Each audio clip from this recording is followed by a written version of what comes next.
Salam alaikum à tout le monde, à toutes les sœurs natives ici présentes, à tous les frères natifs lougatois ici présents. Man Moussa Diop laa tudd nekk un frère lougatois natif bien évidemment. Comme j'ai bien l'habitude de dire, je suis un lougatois pure souche, comme je dis.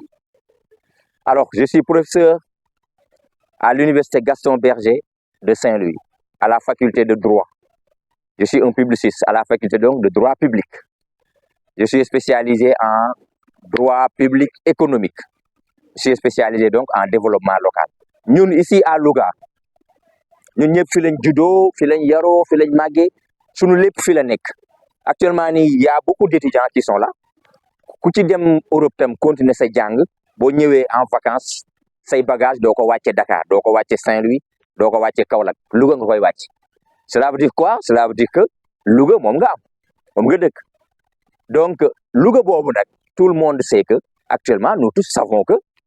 donc Louga est en dèche, nous le savons. Louga est constamment et progressivement en dèche. Loolu lan moo ko waral lan moo waral Louga mel nii parce que je viendrai pas sur les problèmes parce que boo nekkee di wax ay problème Louga mën nga fi toog sempiternellement parlant parce que ñëpp xam nañ ko mais dañoo war a xam cause yi pour mën a wut ay on va dire esquisse de solution cause yi lan la pour bañ a wax problème bi lan moo tax Louga mel nii au niveau national sénégalais Louga nekk la province la moins avancée au niveau national lan moo ko waral li ko waral lenn rek la faute incombe, je dis toujours, la faute incombe exclusivement à l'autorité locale décentralisée à qui on a confié le rayonnement socio-économique du terroir. La faute à personne. Peut-être que bon, un jour mos naa waxtaan ak benn gars yi mu ne ma non Louga ni mu mel état bi moo ko def. C'est une grande erreur de dire ça. Non, l'État n'a rien à voir par rapport à la situation Louga. Pourquoi? L'État a dit que je me désengage des localités et je les confie aux locaux. C'est ce que l'État a dit. Mais il a dit, je ne vais pas me désengager sans pour autant transférer les mêmes pouvoirs que j'avais à ces mêmes locaux. Et en même temps, leur transférer des moyens. loolu moo tax les collectivités locales Louga comprise bu ci nekk am nga 9 chaires de compétences yoo xam ne état bi moo ko moomoon c'était des pouvoirs état bi comme nee na dafay génn ci localité yi da koo jox les collectivités locales fii nii au niveau de Louga donc c'est le maire qui détient ces pouvoirs là 9 chaires de compétences nga xamante ni boo amee xam-xam dëgg-dëgg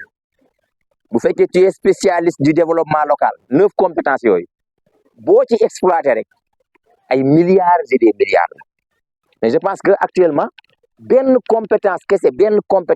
le maire yi Louga di exploité muy les compétences sur le plan fiscal mooy dugg ci marché bi di xeex ak maire yi di nangu ay 100 francs ay 200 francs man je pense que sax un maire digne de ce nom mën na baal maire yi loolu un maire digne de ce nom bu am xam-xam dëgg xam lan mooy développement local dëgg war na mën a baal maire yi 200 francs yi muy fokkar ñi si ñoom ak 100 francs yi muy fokkar ñi si ñoom kon na ñëpp xam ni kon la situation désastreuse de Louga n'incombe pas à l'État. Ce n'est pas la faute à l'État, c'est la faute à celui à qui on a confié Louga. léegi nag lan moo tax ñooñu duñu mën a defar Louga dafa am ñetti tële yu daje ci gars yi ñuy dénk Louga man depuis ma xàmmee ba tey man depuis 1990 bi ma commencé xàmmee am 10 ans commencé xam affaire u maire ak yooyu ñu ma fekk dafa am ñetti défaut yuy daje ci ñoom bi si njëkk mooy ñoom dañuy nekk ñoo xam ni duñu mën dañuy nekk ñoo xam ni duñu sañ dañuy nekk ñoo xam ni duñu bëgg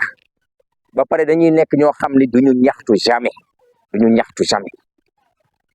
parce que premier bi mooy lan moo tax duñu sañ mooy que dañuy nekk ay booy c'est-à-dire ce sont juste des représentants de là-haut ça dañ leen di woo ci kaw jox leen ay milliards yu bëri yónni leen Louga ni leen yéen dem leen Louga toogal ñu fa defarloo wuñ leen tali wutloo wuñ leen liggéey pour jeunes yi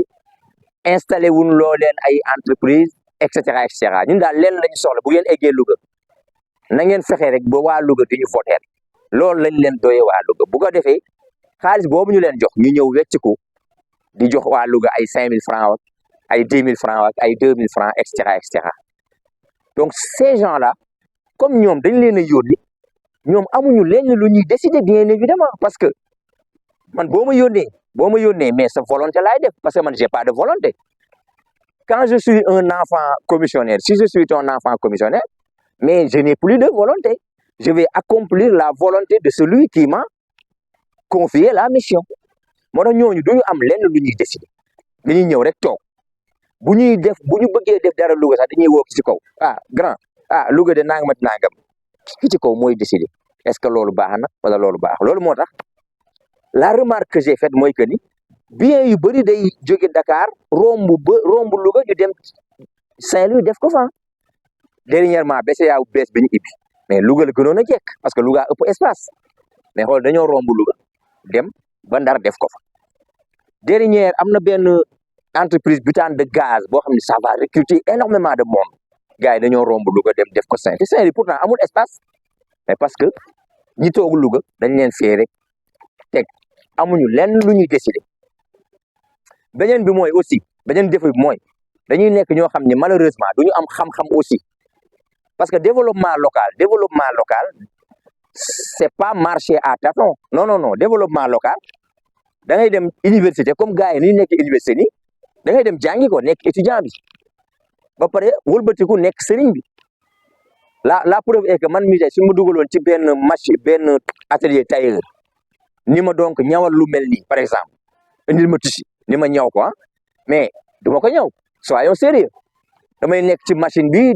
di taqale di colmater mais c'est sûr et certain que du ma mës a ñaw lu mel nii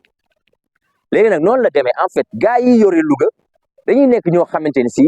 ils n'ont aucune compétence en matière de développement local ils marchent à tâtons te loo nekkul taalibe mënoo nekk sëriñ mënul nekk c'est clair beneen bi gën a garaaw mooy dañ dul bëgg Louga dañuy nekk ay doomu Louga ba pare malheureusement duñu bëgg Louga parce que même boo amul xam-xam mais boo bëggee war nga mën a dem jëli ñi am xam-xam ñu ñëw jàppale la ci benn affaire nga ne man de bëgg naa nga jàpp ci lii man de bëgg naa nga jàpp ci lii mais yow amoo xam-xam ba pare buñ la joxee da ngay éloigner borom xam-xam yi par exemple étudiants yi éloigner professeurs yi nekk ci dëkk bi ingénieurs yi nekk yooyu ñëpp nga éloigner leen ñu dem donc ñàkk bëgg boobu moom moo tax ñun fii au niveau de Louga am nañ fi benn maire boo xam ni pendant 12 ans il a eu la chance que personne d'autre n'aura il a eu la chance d'être et maire et ministre pendant 12 ans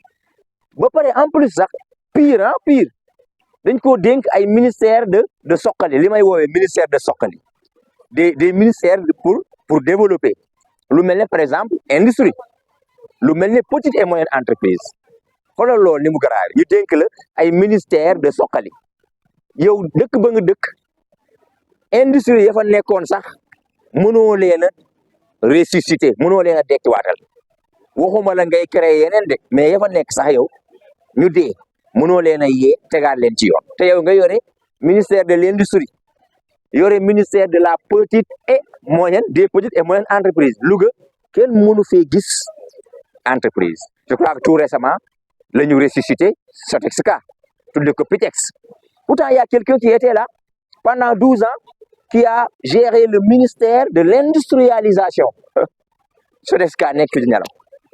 affaire bu grave ngi noonu ba pare bi ci mujj aussi mooy que ni ñi ñuy dénk Louga souvent dañ dul ñaxtu parce que Louga dafa am benn réputation boo xam ne xaw ma ndax xam ngeen ko les gars Sénégal dañ naan